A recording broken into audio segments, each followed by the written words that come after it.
Well, here we are into the new year and lots of things to talk about with Dr. Joel Saylor of Town and Country Veterinary Clinic. It's Pet Tips, and it's on WEAG FM Mondays, Wednesdays, and Fridays as part of Eagle Eye News at 7.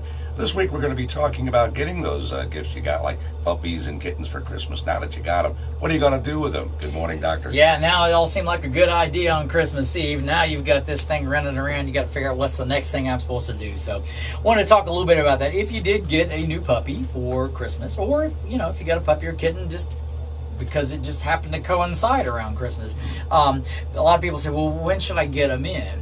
And so a lot of times it'll depend on how old they are. Ideally, puppies and kittens, we like to see them their first time.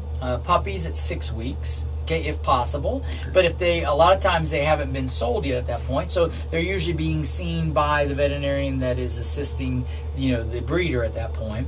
And then the next time we see them is at 9 weeks. So usually it's like 6, 9, 12, and 15 weeks is usually we want to see them. Kittens, we're usually going to start seeing them around 9, 12, and 15. But they're going to come through several visits. So one of the expectations you should be, getting yourself set for is that there's going to be multiple visits.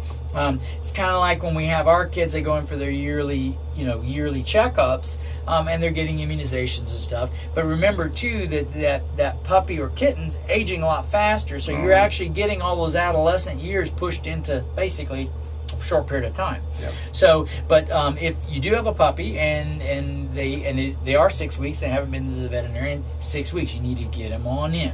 Okay, and that'll start the whole immunization process, as well as getting them on a proper deworming cycle and that kind of thing.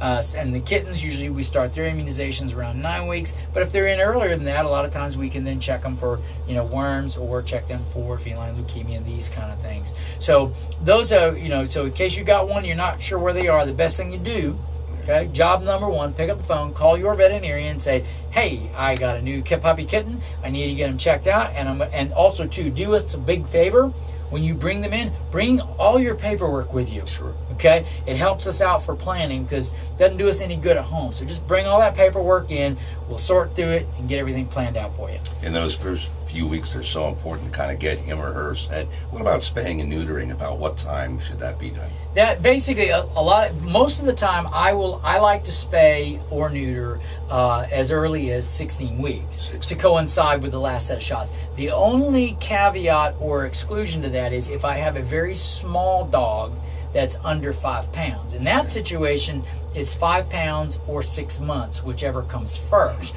But the old days of having to spay or neuter them, wait till 6 months, that's long been proven false. And so usually, as a matter of fact, you can spay them a lot earlier than that.